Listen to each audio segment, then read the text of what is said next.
Dear students and parents, welcome to Dr. TCS Career Guidance. Students and parents, మీరు ఈ channel చూసినా subscribe చేయకపోయినా like చేయకపోయినా నేను మాత్రం మిమ్మల్ని వదిలిపెట్టను. ఐఐటీలు సిరీస్ చేస్తున్నాను, ఎన్ఐటీ సిరీస్ చేస్తున్నాను, ట్రిపుల్ ఐటీలు చేస్తున్నాను. జిఎఫ్టిఐల గురించి ఎవరు చెప్పట్లేదు కాబట్టి పేరెంట్స్ మెసేజ్ అడిగారు కాబట్టి అన్ని జిఎఫ్టిఐల గురించి చెప్తాను. మీరు చేయాల్సిందల్లా ఒక క్షణం ఆగి ఈ యొక్క ఛానల్ని సబ్స్క్రైబ్ చేయాలి, లైక్ చేయాలి. అర్థమైందా? ఎందుకంటే దాదాపు చాలా జిఎఫ్టీస్ ఉన్నాయి. ఎన్ని జిఎఫ్టీస్ ఉన్నా కూడా మీకు చూపిస్తాయి ఈ వీడియోలో. ఇంకా కొన్ని చేయాలంటే టైం పడుతుంది. ఎంకరేజ్మెంట్ ఉంటేనే. ఇప్పుడు క్రికెట్ ఆడుతున్నాడు అనుకోండి, విరాట్ కోహ్లీయో లేదా అభిషేక్ శర్మనో సిక్స్లు కొడతా ఉంటే మీరు సైలెంట్గా కూర్చోరు అనుకోండి, వాడు ఇంకో బాల్కి అవుట్ అవుతారు అనమాట. అట్లానే ఏ ఛానల్ చూసినా, నా ఛానలే కాదు, మీరు అందరి ఛానల్ చూస్తారు నాకు తెలుసు, అందరూ కూడా కష్టపడతారు అనమాట. అందరికి కూడా ఒక లైక్ ఇవ్వండి, ఒక ఏదైతే హైప్ ఇవ్వండి. అందరూ ఇంకా హుషారుతో మీకు ఇన్ఫర్మేషన్ ఇస్తారు అనమాట. ఇప్పటికే చాలా ఎక్కువ ఇన్ఫర్మేషన్ ఇస్తున్నారు మీకు అందరూ. సో కాబట్టి గుర్తుపెట్టుకోండి, పంజాబ్ ఇంజనీరింగ్ కాలేజ్ జిఎఫ్టిఎల్లో టాప్ కాలేజ్ చండీగఢ్లో ఉందండి. ఈ మధ్యన వెళ్ళొచ్చాను. వాతావరణం చాలా బాగుంటుంది. సో ఇక్కడ ఉన్నటువంటి బీటెక్ ప్రోగ్రామ్స్ ఏంటి, జోసా కట్ ఆఫ్ ఏంటి, ఇవన్నీ కూడా చూద్దాం. ఎలిజిబిలిటీ క్రైటీరియా గుర్తుపెట్టుకోండి, 75% అనేది ఇంటర్మీడియట్లో ఉండాలి మీకు ఈ మన జోసా కౌన్సిలింగ్లో పార్టిసిపేట్ కావాలంటే. అది గుర్తుపెట్టుకోండి, ఓకేనా? సో ఇదండి కాలేజ్, చాలా బాగుంటుంది. అట్మాస్ఫియర్ కూడా చండీగఢ్ కూడా మీకు తెలుసు కదా, సో మంచి సిటీ. సో ఇక్కడ చాలా కాలేజెస్ ఉన్నాయి కాబట్టి ఈ కాలేజ్ సీట్ వస్తే వదిలిపెట్టుకోవద్దు. కొన్ని లోయర్ అంటే కొన్ని టాప్ ట్రిపుల్ ఐటీస్ సో పోల్చుకోవాల్సినటువంటి జిఎఫ్టిఐ. అర్థమైందా? ఎక్కడో మిడిల్ ట్రిపుల్ ఐటీలో పోకండి, దీనికి వెళ్ళిపోండి. చూడండి ఇక్కడ ఎన్ని ఉన్నాయో. ఫస్ట్ ఇదే చెప్తున్నా నేను. ఎన్ఐటి తిరుచినాపల్లి చెప్పాను, ట్రిపుల్ ఐటీ ప్రయాగ్రాజ్ అంటే అలహాబాద్ గురించి చెప్పాను, పిఈసి పంజాబ్ ఇంజనీరింగ్ కాలేజ్ గురించి చెప్తున్నాను. మిగతాయి రావాలంటే మీ చేతిలోనే ఉంది కాబట్టి మీరు తప్పకుండా నేను చెప్పింది మర్చిపోదు. ఇంకో చూడండి, ఇన్ని ఉన్నాయి జిఎఫ్టిఐలు, చాలా ఉన్నాయి జిఎఫ్టిఐలు. వీటన్నిటి గురించి ఇన్ఫర్మేషన్ సేకరిస్తున్నా. మీకు కావాలంటే మాత్రం చూడండి మరిగా, ఓకేనా? ఇట్లా లాస్ట్ ఇయర్ కొన్ని ఫొటోస్ అండి, ఎవరైతే మన దగ్గర మెంటర్షిప్ తీసుకొని వాళ్ళు జాయిన్ అయిన తర్వాత నాకు ఫొటోస్ షేర్ చేశారనమాట. అన్ని కాలేజీలో ఉన్నారు, అన్నీ కూడా ఇండియాలో ఉండే టాప్ కాలేజెస్లో ఉన్నారనమాట. వాళ్ళందరినీ కూడా అక్కడికి పంపించడమే మన పని. అర్థమైందా? వాళ్ళందరూ కూడా వాళ్ళు కష్టపడి చదివారు. లాస్ట్లో వాళ్ళకున్నటువంటి ఆప్షన్స్ చూసుకొని ఏది బెటర్ అనేది మనం గైడెన్స్ చేశాము. అన్ని ఎన్ఐటీలు, అన్ని ట్రిపుల్ ఐటీలు, జిఎఫ్టిఐలు, ఐఐటీలు, ఓకేనా? కొన్ని టాప్ యూనివర్సిటీస్, ఇక్కడ బిట్స్, మణిపాల్ అన్నిట్లలో ఉన్నారండి. శివనాడారు, ఇక్కడ శివనాడారు యూనివర్సిటీ, ఇట్లా మనకి కాంచీపురం, ఆర్జీపీఐటి, బిట్స్, ఓకేనా? ఇవన్నీ ఉన్నాయండి. మీరు కూడా ఉండాలనుకున్నట్లయితే మంచిది, మీకు మంచి సీట్ వస్తుంది. ఇంకా ఇంకొకటి, మీరు లక్షలు పెట్టి చదివిస్తారు కదండి, మీరు క్వాలిటీ చెక్ చేసుకోవాలి కదా. అదే క్వాలిటీ లేదనుకుందాం, జాగ్రత్త పడాలి కదా. అదే మనం స్కూల్కి పంపిస్తున్నాము, ఇన్ని లక్షలు ఫీజు కడుతున్నాము, మరి వీడికి మార్క్స్ అయితే మంచిగా వస్తున్నాయి, కానీ రేపు ఆ మార్క్స్ చూసి మీకు అడ్మిషన్ ఇయ్యరు కదా. ప్రతి కాలేజ్ ఒక ఎంట్రన్స్ ఎగ్జామ్ పెడుతుంది. ఎంట్రన్స్ ఎగ్జామ్ ఎందుకు పెడుతుంది? పిల్లల యొక్క యాప్టిట్యూడ్ అనమాట. అంటే వీళ్ళ నాలెడ్జ్ ఎంత ఉంది సబ్జెక్ట్లో. మెమొరీ టెస్ట్ కాదు అది, నాలెడ్జ్ టెస్ట్. ఆ టెస్టే ఇది. ఏ సబ్జెక్ట్లో ఎంత నాలెడ్జ్ ఉంది, మీ పిల్లవాడి యొక్క పర్ఫార్మెన్స్ బట్టి ఐక్యూ లెవెల్ ఎంత ఉంది, ప్రాబ్లమ్ సాల్వింగ్ స్కిల్స్ ఎంత ఉంది. ఐఐటి ఎగ్జామ్, ఎన్ఐటి ఎగ్జామ్ పెట్టి దేనికండి? Problem solving skill. అందరికీ ఒకే రకమైన క్వశ్చన్స్ అడగము. ఈ మధ్య మీకు ఐఐటి ఎగ్జామ్ ప్యాటర్న్ చేంజ్ చేయాలి అని చెప్పి ఒకటి వచ్చింది ఆర్టికల్. మీకు అందరికి ఒకే రకమైన క్వశ్చన్లు కాదు, క్వశ్చన్ స్టూడెంటే డిసైడ్ చేసుకోవాలని చెప్పారు కదా. అది మాదే అండి. అది మేము అది ఇప్పటికీ చేస్తున్నాం. మీ బాబు ఇచ్చేటువంటి ఆన్సర్ని బట్టి క్వశ్చన్స్ చేంజ్ అయిపోతూ ఉంటాయి. అందరికి ఒకే క్వశ్చన్స్ అడగము. మీ బాబు కానీ మీ పాప కానీ మా ఎగ్జామ్ రాస్తున్నారు అనుకోండి, మేము కొన్ని శాంపిల్ క్వశ్చన్స్ అడుగుతాం. వాళ్ళు ఇచ్చే ఆన్సర్ని బట్టి ఏ రేంజ్ లెవెల్లో అడగాలో ఆ రేంజ్కి వెళ్తాం. కిందకి వెళ్తాము, పైకి వెళ్తాం అనమాట. Depth of the questions, knowledge 1, 3, 5 decide చేసేస్తాం. బట్ మీ పిల్లలు ఐఐటి ఫౌండేషన్లో ఉన్నట్లయితే ఎక్కడ దాకా వస్తారు, వాళ్ళు ఎంత పర్సెంటేజ్ రావచ్చు అనేది.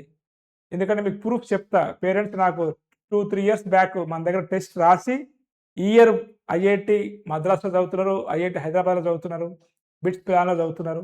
ఇప్పుడు కూడా జనవరి సెషన్లో కూడా ఒక 3 పేరెంట్స్ రెస్పాండ్ అయ్యారు.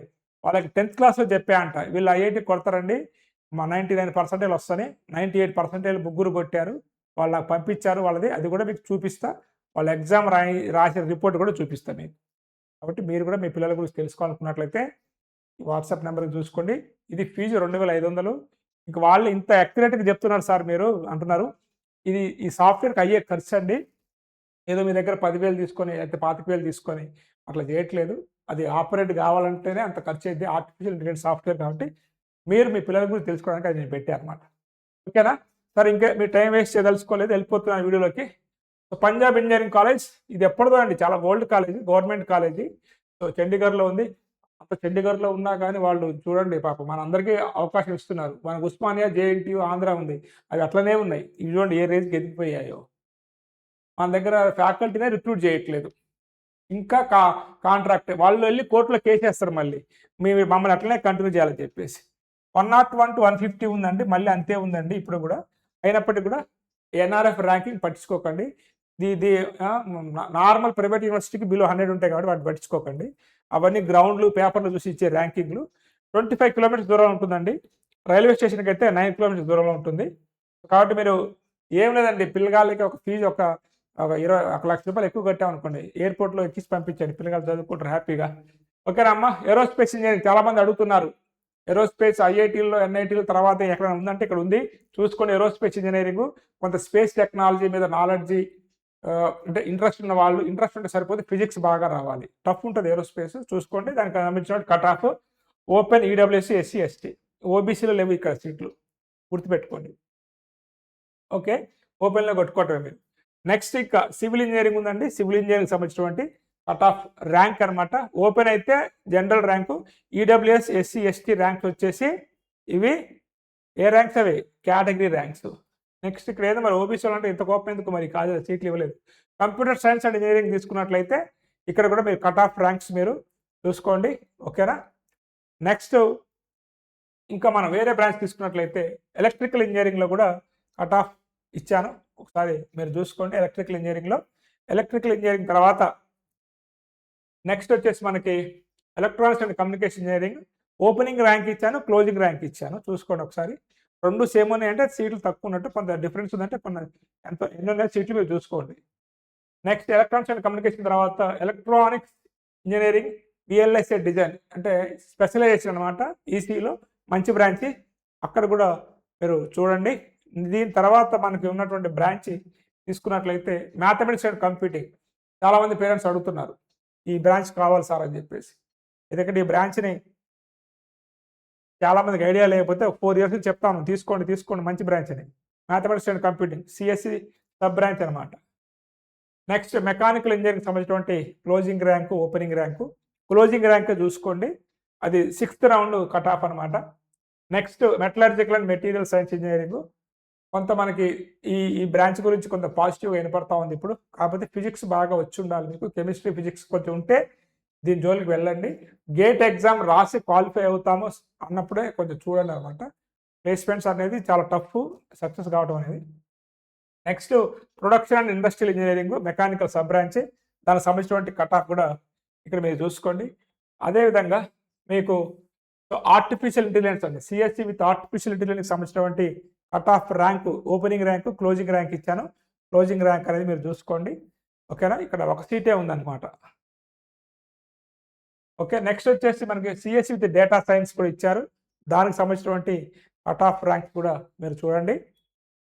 నెక్స్ట్ బ్రాంచ్ వచ్చేసి ఏం లేవు. ఇక నెక్స్ట్ బ్రాంచ్లు ఏం లేవు. ఇక్కడ తీసుకున్నట్లయితే చూడమ్మా కంప్యూటర్ సైన్స్లో మీకు 119 మంది మీకు ఎలిజిబుల్ క్యాండిడేట్స్ ఉన్నారు. బట్ 95 మెంబర్సే ప్లేస్ అయ్యారనమాట. ఎలక్ట్రికల్ కూడా 123 మెంబర్స్ ఎలిజిబిలిటీ క్యాండిడేట్, 87 మెంబర్సే ప్లేస్ అయ్యారు.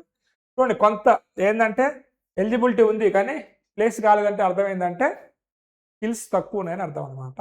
కొంతమంది హైయర్ స్టడీస్కి వెళ్తారు మాకు ప్లేస్మెంట్ వద్దని చెప్పేసి. ఇది మ్యాక్సిమం అయితే హైయర్ స్టడీస్ చాలా తక్కువ మంది వెళ్తారు. రిజెక్ట్ అయ్యారంటే అది మన లోపమే అనమాట. మనం కొంచెం కోర్సెస్ నేర్చుకోకుండా కొంత కమ్యూనికేషన్ స్కిల్స్ చాలా చాలా ఇంపార్టెంట్. సిజిపిఐ మెయింటైన్ చేస్తే దాదాపు మీకు ఎలిజిబిలిటీ వచ్చేస్తుంది. బట్ దాని తర్వాత ప్లేస్మెంట్ రావాలంటే ఆ కంపెనీకి సూటబుల్ అవుతురా లేదా, దానికి సంబంధించిన కోర్సెస్ నేర్చుకుంటురా లేదా అనేది కూడా చూస్తారు. కాబట్టి అవి చాలా చాలా ఇంపార్టెంట్ అనమాట.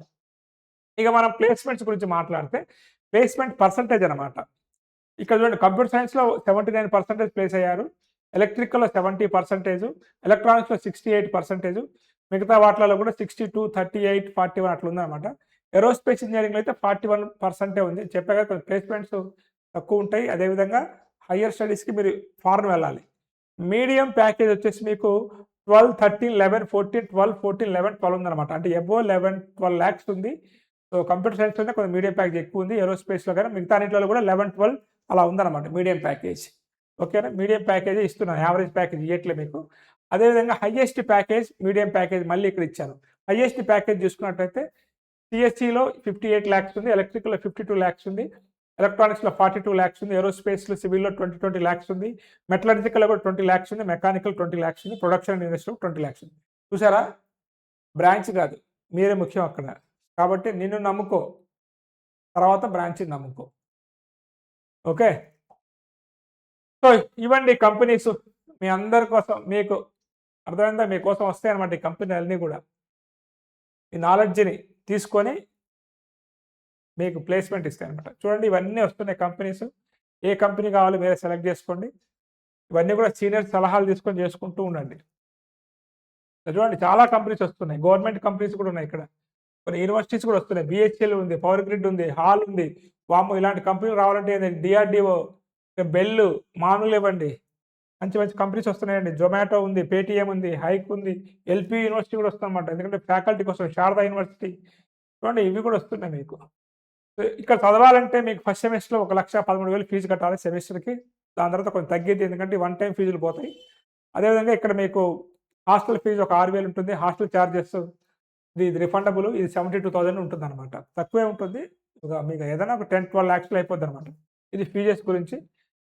నెక్స్ట్ వచ్చేసి ఇక్కడ మీకు ఎవరికైనా గానీ ఎకనామికల్లీ వీకర్ సెక్షన్స్‌కి ఈడబ్ల్యూఎస్ వాళ్ళకి కొంత fees reimbursement, merit based scholarships, SC scholarships, ST scholarships అనేవి కూడా ఇస్తున్నారు. అదే అదర్ ఫైనాన్షియల్ సపోర్ట్ కూడా ఇస్తున్నారు. ఇవన్నీ కూడా మీరు కాలేజీలో జాయిన్ అయిన తర్వాత తెలుసుకోండి. ఓకేనా? సో ఇది స్టూడెంట్. సో ఏదైతే జిఎఫ్టీ అయితే గవర్నమెంట్ ఫండెడ్ టెక్నికల్ ఇన్స్టిట్యూషన్స్ అయితే ఉన్నాయో ఇండియాలో చాలా ఉన్నాయి. వాటన్నిటి మనం నెగ్లెక్ట్ చేస్తారు. ఎందుకంటే వాటి గురించి సమాచారం ఉండదు. కాబట్టి ఈసారి మీ అందరికి కూడా వాటి గురించి కూడా ఇన్ఫర్మేషన్ ఇవ్వబోతున్నాను. కాబట్టి ఏం చేయాలి? మీరు అందరూ కూడా వీడియో చూశారు కదా, సబ్స్క్రైబ్ చేయండి, లైక్ కొట్టండి. మిగతా జిఎఫ్టీల కోసం మీ చేతిలోనే ఉంది. మీరు ఎంకరేజ్ చేస్తే వస్తాయి. ఓకేనా? ఇది ఇంకా మీకు ఏమైనా JoSAA, సీసాబ్, other deemed universities counselling కావాలంటే ప్రతి వీడియోలో చెప్తుంటా కదా, మీకు తెలిసిందే. ఈ నెంబర్ కాల్ చేసి పెయిడ్ మెంటర్షిప్ ఫ్రీ కాదు. ఇదండి జిఎఫ్టీఐ పంజాబ్ ఇంజనీరింగ్ కాలేజ్. ఇంకా ఉన్నాయి మంచి జిఎఫ్టీఐలు ఉన్నాయి. వాటన్నిటి గురించి కూడా చెప్తా. నా బాధ్యతగా నేను చెప్తా. మీ బాధ్యతగా మీరు చూసి నోట్ డౌన్ చేసుకోండి. Have a nice day. All the best for your bright future.